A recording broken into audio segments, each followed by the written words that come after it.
I had a purpose before everybody had an opinion. The 0-2 pitch, swing and a miss, struck him out. You want Philly? Chase Utley, you are the man. You come out backyard and you try to start something, you always get your butt kicked. The prayers have been answered. How about those Eagles, baby? And Rio Muto can run for days. Can you feel what's about to happen on this field, man? A perfect game. Roy Halladay has thrown the second perfect game in Philadelphia Phillies history. Alright, hello y'all. Welcome back to another episode of Philly Talk. Been quite some time, definitely, I wanted to try and get an episode out last week just to kind of talk about some things that were happening post All-Star break, especially the big one was the way it seemed like a lot of fans, at least in my opinion, were slightly overreacting a bit, now obviously with the past couple of games, I don't know if I can call it overreactions anymore, but it was like I saw some major overreactions, and it was getting kind of annoying seeing, but we're past that now. We're moving on towards, of course, today's topic, the trade deadline. And before we get into things, this video is going to be a bit different in many different ways, hopefully. So let me just go out and explain, what my plan is for this episode. So first off, if you hear any noise in the background, which I have no doubt there's going to be probably a crazy ton of noises that you're going to be hearing, it's because, like I've mentioned before, I think I even mentioned in the last video where I covered that wrestling match, of course, they're doing a lot of work on my apartment buildings. They're working especially on the units above us, so there is quite a lot of noise, and I only really get about an hour a day to record.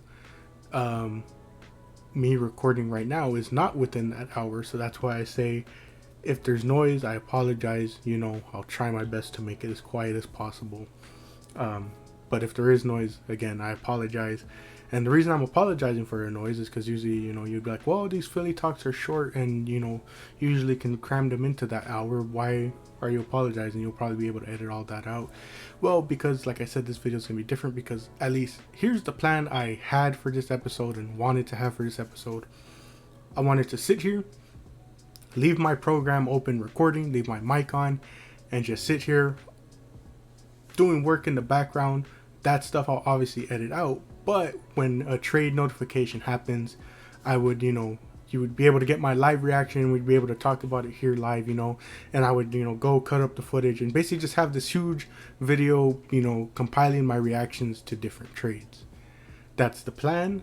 The trade deadline today is at 3 my time here in LA, which is another thing. If you hear my fan on, again, apologize for the noise, but it's LA, it's hot.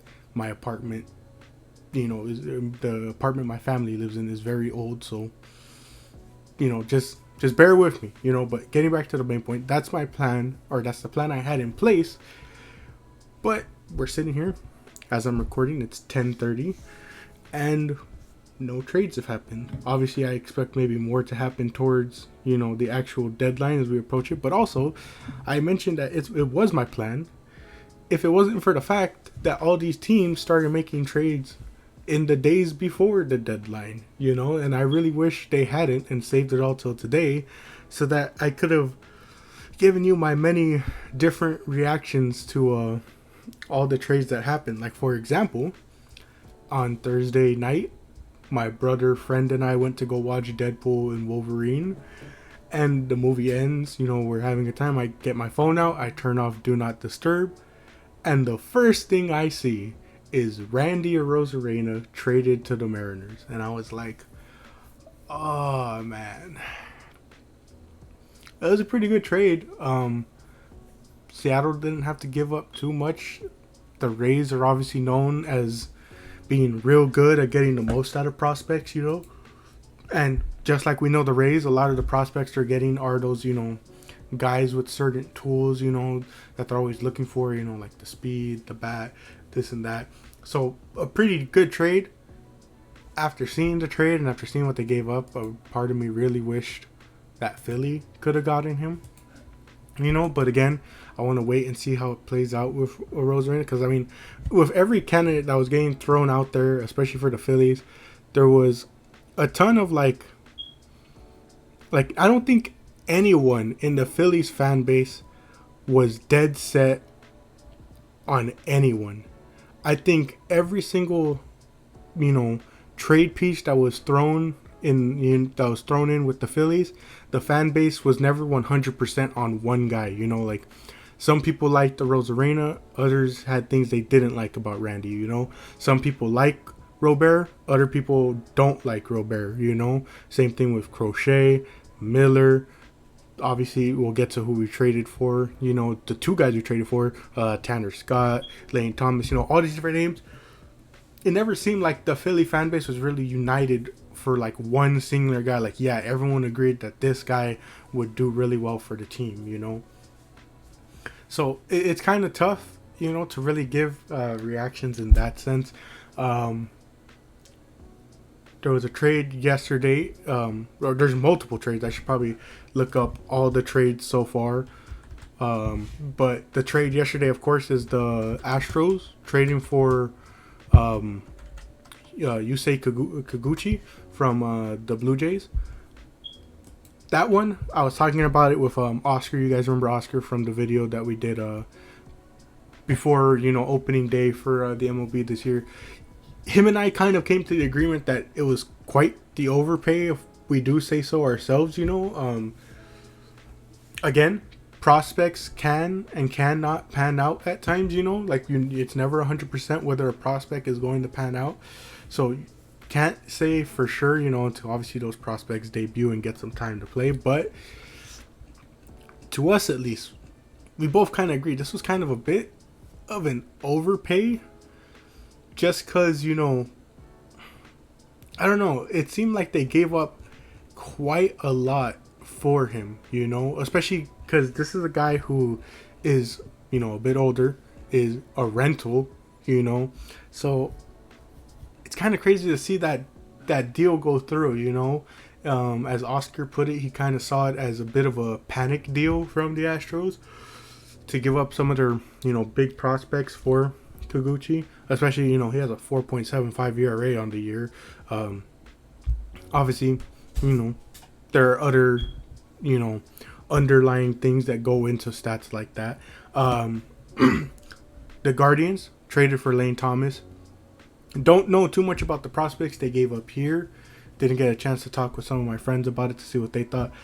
But Thomas is a big bat for the Guardians, especially, you know, I think what I've heard from Guardians fans, you know, is that they needed the outfield help, so they get a pretty good bat, you know, especially Thomas, who was, you know, another name that was being brought up with the Phillies because of his his batting against lefties was pretty good. Looking here on the site, the Braves got Jorge Soler. Pretty interesting, of course, you know, people talking about flashbacks to 2021 when they did that same move. A bit worrying, but, you know, can't do much, you know, about it, you know. Other trades, the Mariners got Justin Turner. That'll be interesting to see. Dodgers got Tommy Edman and Michael Kopech. What are some other big ones that I remember seeing? There was another big... Oh, Isaac Paredes getting traded from the Rays to the Cubs. So we saw with the Cubs, they were like, oh, we're not going to be making any moves unless they benefit us for the following years as well. They get Paredes, multiple years of control, trading Christopher Morel, who, you know, the Rays will more than likely be able to utilize. You know, that was the biggest joke whenever the Rays were making the trades between Oscar and I, was these guys are just going to be able to take all these prospects, take all these other players, and just do crazy with them because that's the Rays way. They traded Jason Adams to the Padres for 3 prospects. All right, let's talk about the Phillies because, you know, they obviously made big trades. The first one, or actually no, let's start with the second one. Carlos Estevez from the Angels being traded to the Phillies for Samuel Aldegari, I believe is how you pronounce it, and George Clausen. This was one of the more the both trades that the Phillies made were very controversial with the fan base. This one was especially controversial because people were upset about what we gave up. 31-year-old closer, free agent after this season, so he's a rental. Not a lot of people were happy with this trade for Carlos Estevez, because of that, especially what they gave up. Not so much with Aldegari, but mainly George Clausen, who, we even saw throughout the year, whenever the Phillies do their prospect show-offs, especially during games, we saw this guy was doing pretty well. My biggest thing is he's in single A. He is 23 years old. I understand a lot of people were high on George Clausen. I'm not gonna say that he's trash or anything, but my biggest thing is, it's a thing that Oscar and I both always talk about being our biggest sort of pet peeves when it comes to baseball, and that is prospect hugging. For weeks, for months even, all we've heard about is people talking about, we want the Phillies to go all in. We want the Phillies, the fans talking about, we want them to go all in. We want them to get Luis Robert. We want them to go out and trade for this guy. Oh, we need help. We need help. You can't keep asking for help and calling for help and wanting, I want them to make trades, and then prospect hug. Being like, I want Luis Robert, but I don't want to give up Andrew Painter, Aiden Miller, Justin Crawford, Starling Caba. You don't get a guy like that without giving up some of those prospects. You don't get Carlos Estevez without giving up some prospects. Teams, just because they're bad, aren't going to make terrible trades. They're still going to try and make trades that are going to benefit them even when they're selling off their best players, So it was just kind of frustrating to see people acting that way, You can't, someone on Twitter put it best when they said, you can't be upset about giving up prospects while also yelling at the front office to do everything possible to make this team as good as it can be. Now, obviously, people might hear that and go, if you're going to give up prospects like this, go out and get the big names, But I think Carlos Estevez is going to be pretty good for us. He has a 2.38 ERA on the year, 20 saves for Los Angeles.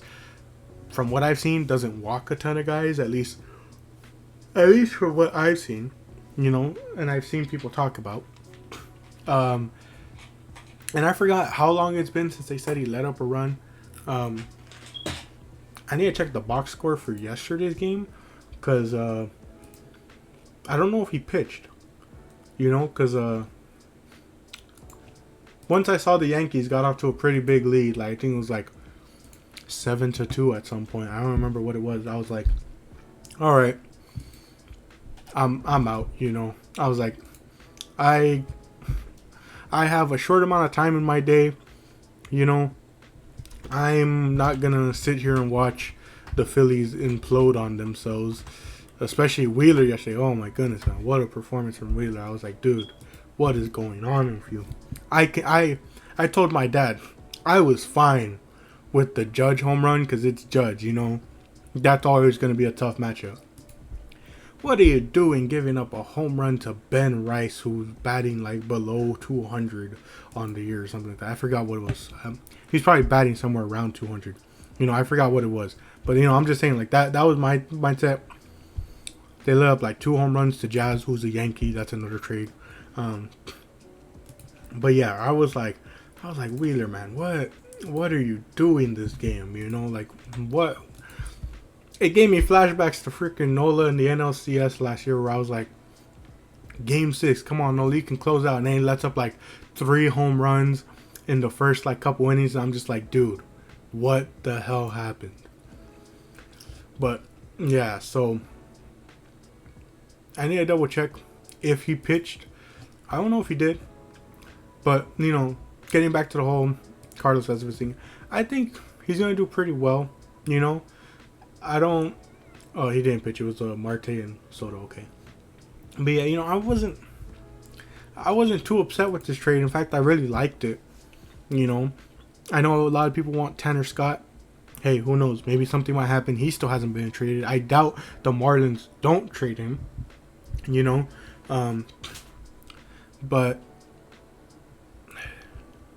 yeah, prospect hugging kind of just annoys me, especially when it comes to certain prospects. It's like, again, it's not like I'm low on George Clausen, but here's my thing. The guy's 23. He's in single A. And when you look at this team, kind of like with other prospects, where do you see him fitting in? Because Wheeler's locked down for like 3 years. Sanchez is locked down for like another 5 years or 4 years. I don't remember. Nola's locked in for 7. They're going to lock in Ranger for more, And Painter is supposed to be coming up once he recovers from Tommy John.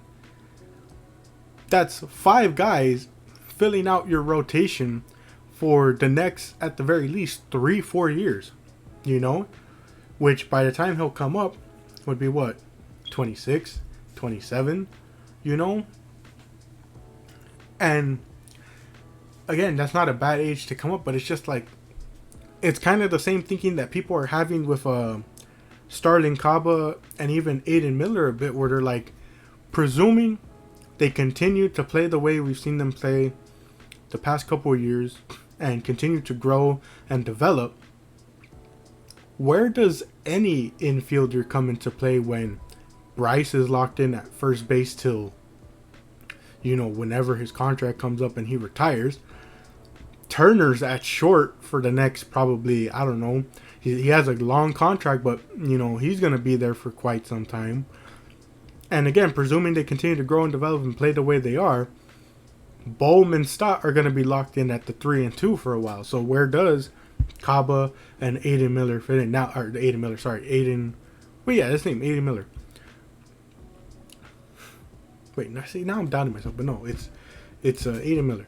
But, that's the thing. It's like that's the sort of thing. But I will say Aiden Miller is a name that I'm not too keen on trading. I know he's only 20. He's only in single A ball. But I kind of like what I'm seeing with him.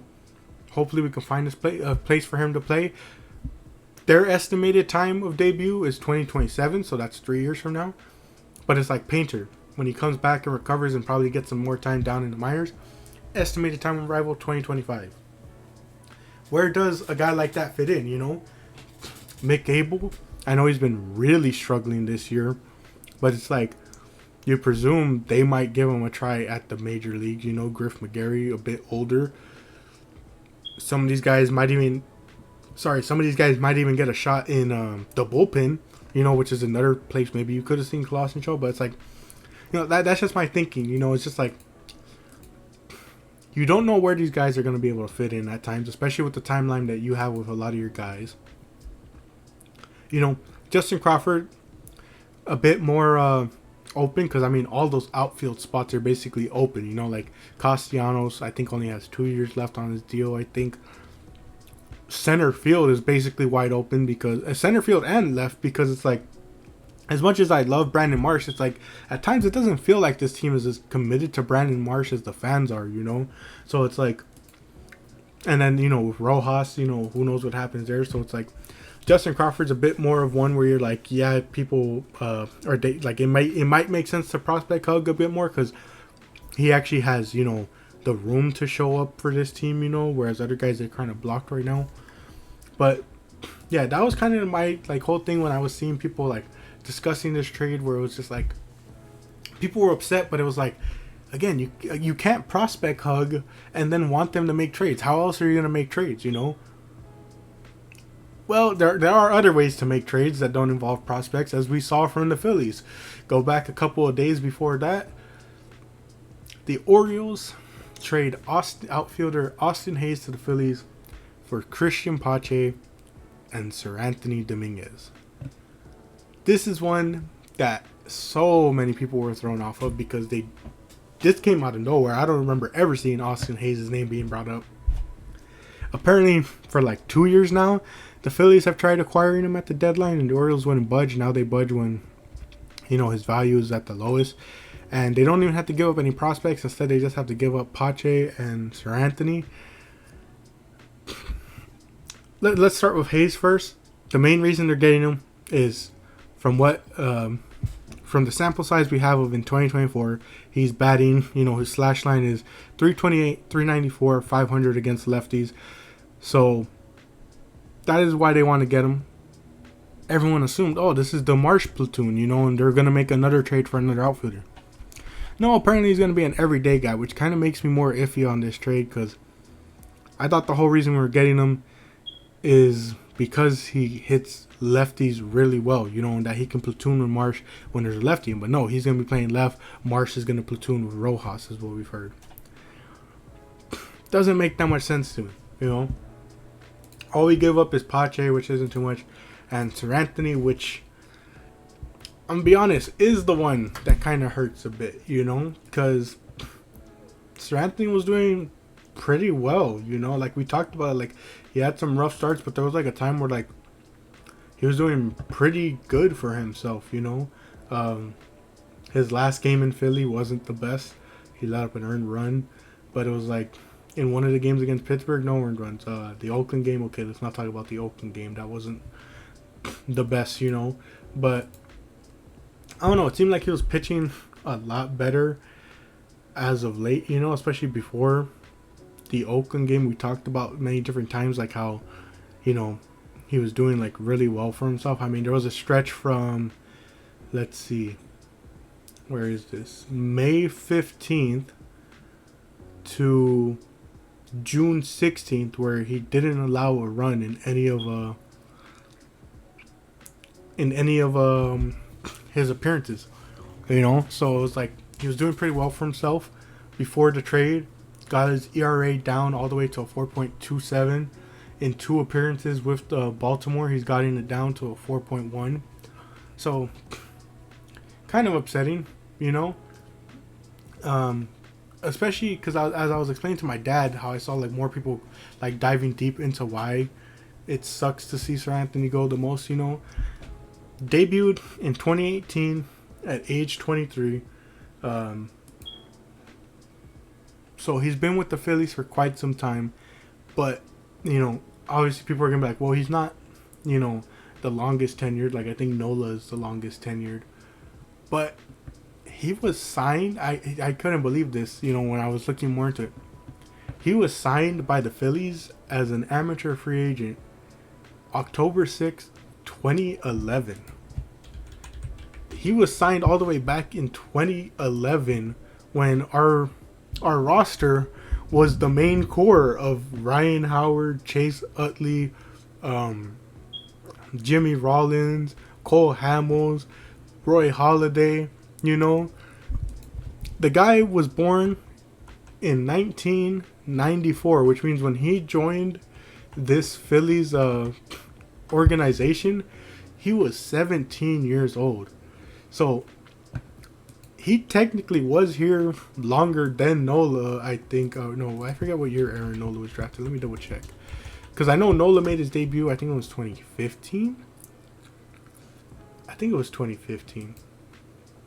But I forget when he was drafted. They might both be like around that same range in terms of what's it called? In terms of how long they've been here. Also, again, if I haven't said, this is gonna be like a huge, like unedited, mostly just ranting. You're probably gonna hear me clicking around.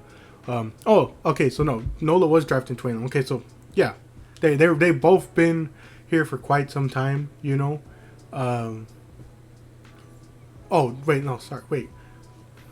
Drafted in the 2011 June amateur draft by the Blue Jays, and then the Phillies. And, okay, because I think he went back to school. Yeah, because he was drafted out of high school, but he chose to go to college. Yeah, okay, I remember that now. Yeah, he went to LSU. Okay, so he was drafted in 2014. So Nola's been here since 2014, but Sir Anthony was signed as an amateur free agent back in 2011 when he was just 17. So like I was explaining to my dad, like he's been here for quite some time for us. He didn't make his debut till 2018, but he was with us since 2011, man. Like that's a crazy thing to like really think about, that he's been there for that long, Oh, it's just crazy to think that someone was with the organization for that long, you know. And then I haven't even talked about 2022, Sir Anthony Dominguez, you know. Looking at 2022, 54 games, a 3 ERA. But the main thing people are talking about when it comes to 2022, of course, is the postseason. Comes in that St. Louis game, you know, doesn't allow any runs, struck out 2 guys. The Atlanta series, 2 games, 3 innings pitched, no earned runs, closes out the final game, says night to the Braves. That San Diego series only allowed 1 earned run, 7 strikeouts, 6 strikeouts in the Braves one, 7 strikeouts in that series against the Padres. Only 1 earned run allowed in the World Series, 3 strikeouts in 3 game appearances as well. Last year against Atlanta, 3 games, no earned runs, 4 strikeouts. Same thing in Arizona, didn't allow a run, 3 strikeouts. He was amazing for us. He just couldn't get it together after 2022, you know. We really wanted him and Alvarado to be our shutdown guys. Just couldn't get it, sadly. But, I mean, still nonetheless, that 2022, man. But, of course, we know how the MLB is. It's, what are you doing for me now? And since he was struggling a bit, even though he was getting back to form a bit, I mean, still with an ERA over 4, it's like they shipped him away. But, yeah, kind of sad to see him go, you know. But just hope for the best for him. I mean, he hoped the best for us. He was hoping that we can, you know, get to another World Series. He's hoping he can see us in a World Series, you know. Be very interesting to see what happens.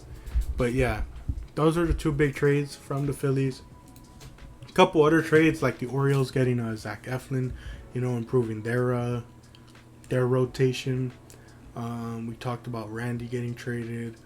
I mean, there's plenty of other trades that, you know, happened all around the league. Still kind of waiting for any new ones. The most recent one, I think, so far is Mark Leiter Jr. getting traded to the Yankees from the Cubs. Let me refresh this page. That is, Orioles require left-handed pitcher Trevor Rogers from the Marlins. Interesting. Red Sox acquire Lucas Sims from the Reds. Interesting. Okay. Well, just gonna have to keep refreshing this page. What else is there for us to talk about?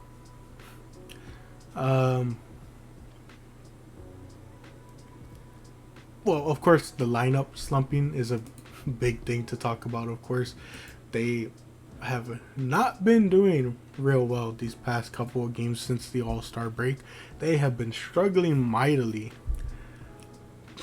Oh, and then Ranger went on the 15-day IL. Things couldn't get any worse, you know. Let's be positive for a bit. Tyler Phillips shutout game against the Guardians. What a game from him. That was real fun to see. This guy's story is real cool, you know, growing up a Phillies fan, now being able to come pitch for them. I hope he can keep it up, man. I hope he can find a way to maintain his spot on this team, you know, and contribute, you know. But I don't know. Ever since Michael Lorenzen last year, I'm always kind of weary when I see pitchers doing well because I'm just like, I'm going to hold off. Because those first 2 games of Michael Lorenzen really had you thinking this guy was going to be, you know, crazy good for us. And then, boom. Bro took a nosedive afterwards. Hey, we still appreciate him, though, for that start against Miami and then that freaking no-hitter against the Nationals in Citizens Bank. That was real cool. But, gonna be real interesting to see, what's it called, what this team does, you know. Can't say I'm the most confident right now, just like other Phillies fans, because they have been making quite some mistakes. They are like 20-21 or something like that in their last 40 games, I think. I don't know for sure. I wish there was a place where I can see, you know, like what's their record been these past couple of games, but it's like I'm not too happy with the way they've been doing, you know. I mean, literally second half we're 3-7 so far to start off that second half. And even some of like the underlying ones, like we're 14-13 in one-run games. Extra inning games, we're 6 of 6, so it's like we're pretty even when it comes to the win-loss. 10-12 in the month of June, or sorry, the month of July. I don't know. It was like I was telling my dad, you know, I was like, hey, I know we said that we could play 500 ball from here on out and still make the playoffs, but that doesn't mean you have to play 500 ball, you know. And I mentioned these series being key. It's like they lost the series to the Guardians, they lost it to Minnesota, they lost to Pittsburgh, they got 2 more games against New York, they got Seattle, the Dodgers, Arizona for 4 games. It's like it's such a tough stretch, and they're not really proving themselves in that stretch. I don't know. They're a very frustrating team to watch. I can't lie. You know, it's very frustrating to watch them at times. I don't know though, man. I don't want to be too negative, but it's like, I don't know. You just gotta wait and see. We're still in July. I can't say I'm awaiting September, because the Phillies are known for freaking collapsing in September, and you know, knock on wood, I don't want to see that happen, you know. But I don't know. I seriously hope that in this video we get some type of trade for them. I just want one more bullpen piece, you know. I saw someone saying they should really just trade, like, or not. What I saw someone say was, it seems like to them there was 2 approaches for this deadline, and it seems like the Phillies are taking the latter. The first approach was go out, get a big bat to really help out this lineup, or the latter option, which is what they think the Phillies are doing, and that is assemble quite literally the best rotation and bullpen possible for playoff time, to make it like impossible to like score on these guys, and to make it so that if this team only gets like 2 runs, that the starters and the rotation can just come in, not the rotation, the bullpen can just come in and shut down teams to make sure that they don't, that, you know, like 2 runs is enough. But I don't want to watch baseball like that. That's too nerve-wracking, you know. It's like, especially when we saw last year, we thought we had a pretty good bullpen, you know, our guys were on fire, especially come playoff time, and then it was like, boom, Nola collapsed, you know. And it's like, so I don't know. It's going to be interesting to see. I hope there's more trades. I'm going to be sitting here, like I said, refreshing pages, trying to get notifications, see what trades are happening. And if nothing happens, then thank you all for joining for this really long, ranty part of Philly Talk. I wanted to give you guys still some type of just regular episode. But that's it from me here. Again, like I said at the start, leaving my mic on, gonna be doing stuff in the background. We'll probably cut most of that out, and then just anytime there's a reaction, gonna live react to some trades. You know, timestamp them, of course, so that I know where to go and cut. But that's it from here from me. You know, look forward to the end of this trade deadline. Right now it is 11:02. Gonna be interested to see what trades happen. You know, and I'm hoping for some big trades to get some big reactions, but a lot of those big trades already happen. But I mean, who knows? Maybe there's some guys that, you know, we didn't think are gonna get traded. They're gonna end up getting traded. Who knows? Gonna be interesting to see. But I'm signing off here, and if anything, the next thing you'll see is either reactions to some trades or just awkwardly cutting to the outro. Here we go. 1 hour later. Just a few more seconds of mental preparation and I'll be painting this wall. 2 hours later. I'm getting to the painting. 3 hours later. Can you move it along? I'm all out of time, Carl. Alright, so here I am on a new recording because I literally exceeded the time limit on the other one. 3 hours I had that thing sitting, and I hadn't spoken since the very end of the Philly Talk episode. But Tanner Scott just got traded to the to the Padres. That's a bit upsetting to react to as a Phillies fan, because I was really hoping they were gonna find a way to pull off that trade to really just get a crazy bullpen. But also I'm trying to think, like, how exactly are they gonna make this work once, Taijuan Walker comes back, once Spencer Turnbull comes back? I don't know. But just happened. Had to jump in and, talk about it. Waiting on what the package was. It'll be interesting to see what the Padres gave up, seeing as they made a lot of trades. They got Jason Adams from the Rays and gave up Dylan Lesko in that trade, I believe. Hold on, let me scroll through this and find the details for that one. I believe it was Dylan Lesko, because I was talking with Oscar about it, and we were just like, that's a pretty crazy trade to make. Let's see. Yeah, Dylan Lesko, Homer Bush Jr., JD Gonzalez for Jason Adams. Waiting for this one. The Padres are trying to make that push. Also, other trades that happened that I just didn't bother really touching on too much. Paul DeYoung goes from the White Sox to the Royals. Literally moves over dugouts because they're playing right now.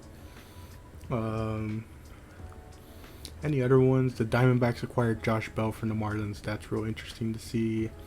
More specifically, how Bell is going to fit into that Diamondback lineup. I don't know. NL West is a freaking bloodbath basically right now, with those teams trying to... I don't think any of them are going to overtake the Dodgers for the division lead, but they're fighting for those freaking wild card spots in the NL. It's going to be pretty crazy. Here, let me just keep refreshing, hoping to get some type of details. Let me open up all the freaking sites that are going to have stuff planned. Oh, hold on. Taijuan Walker will travel rehab assignment. Okay, a couple of rehab assignments for Walker before he's expected to return sometime mid-June. And then Spencer Turnbull expected to return late August to early September in a bullpen role. Ranger Suarez expected to be activated for the Arizona series. Okay, interesting. Gonna be real interesting. Okay, let's go MLB trade deadline. Trying to see if anyone has the details for this trade so far. Again, excuse the noise. I explained it earlier. They're working on the apartment building, so sorry for all the noise. Come on, how does no one have the details for this Padres trade? Robert Suarez, Jason Adams, Jeremiah Estrada, and now Tanner Scott.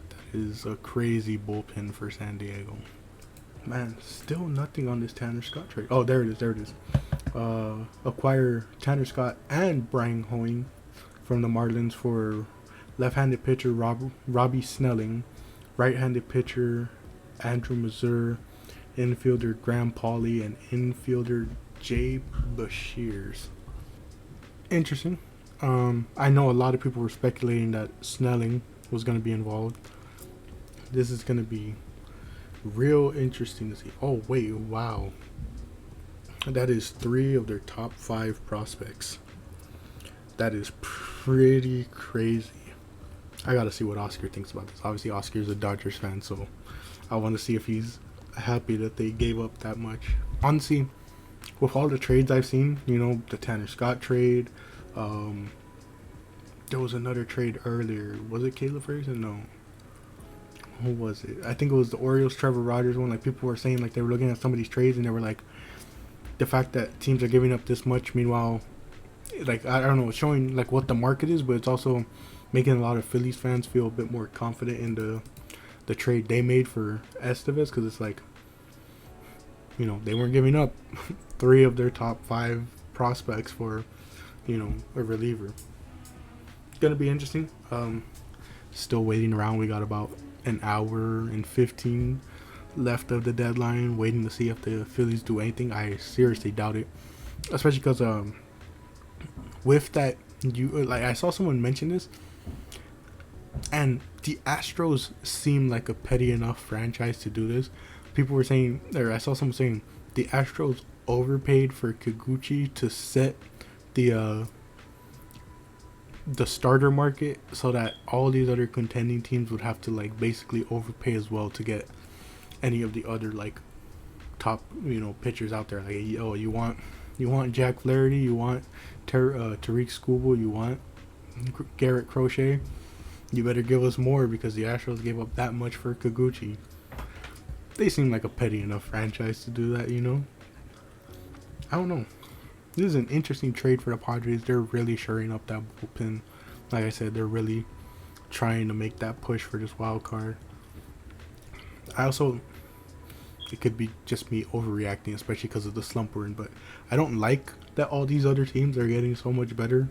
At least on paper, you never know how these deadline trades are going to pan out, But it's like, so many of these other teams getting better, and yet it seems like we're just complacent. Like, we're just like, which I don't mind it. I like that confidence in our guys, but at the same time,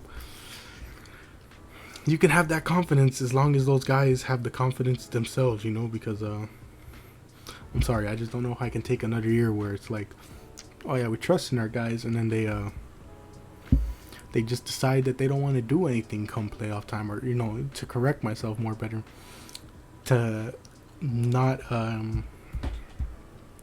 show up in the most important moments, because they showed the hell out in the NLDS last year, but they showed up in those first 2 games against Arizona, but then everything after that was like, where'd you guys go? 1 for 21 or something like that from our biggest stars. I think it was what, Harper, Turner, Schwarber, and Castellanos went 1 for 21 or something like that.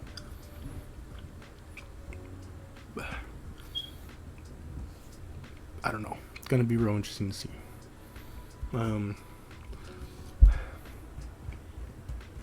Big trade for the Padres, though. Had to come on and talk about that one. Again, got about still an hour 15 left, so any other big trades I'll pop in again. But again, what an interesting trade from the Padres. I don't know. I really don't know how to feel about this, especially because it's an NL team just getting better. But still interesting nonetheless.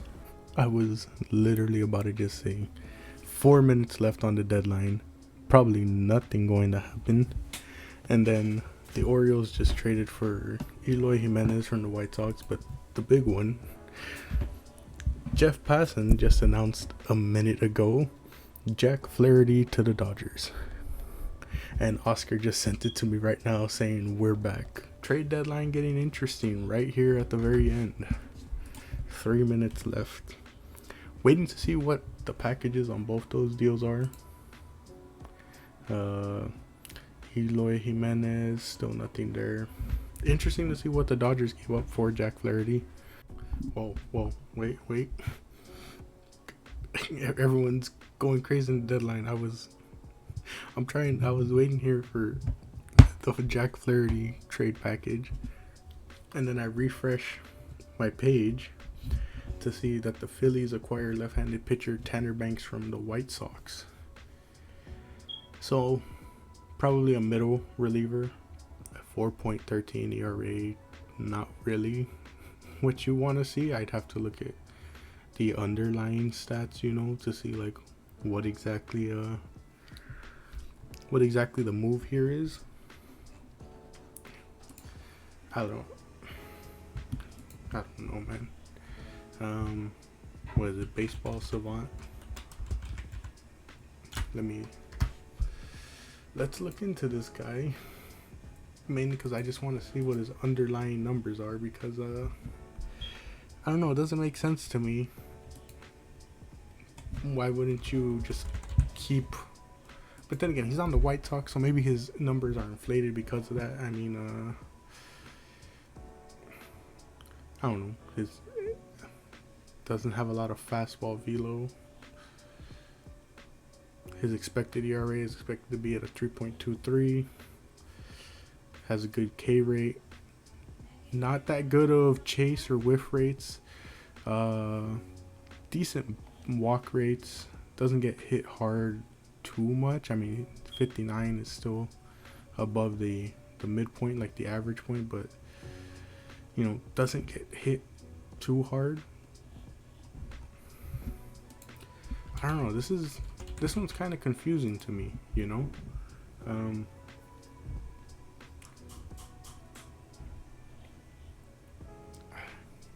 don't know. Part of me's like, why wouldn't you just keep Sir Anthony Dominguez at that point, you know? A guy who has, I mean, I know he doesn't have as good K and walk rates, but like Sir Anthony, I don't know. This is a confusing trade for me. I don't know how to feel about this Tanner Banks trade too much.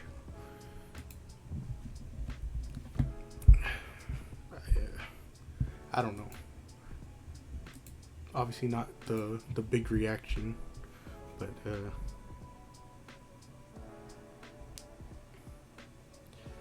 trying to see like is this official? I mean, it's on the MLB site.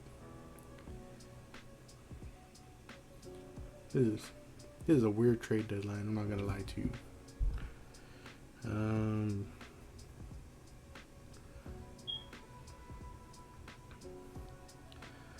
Cool, man. There still isn't anything about the Jack Flaherty and Kevin Kiermaier deals. That closes the deadline. Tanner Banks, Carlos Estevez, and Austin Hayes in exchange for George Clausen. I forgot how to pronounce the other guy's name. Sir Anthony Dominguez, Christian Pache, and William Bergoya. I don't know if he's Spanish or not. I don't know, just basically what I've been saying the rest of the year. Let's just see how it all plays out.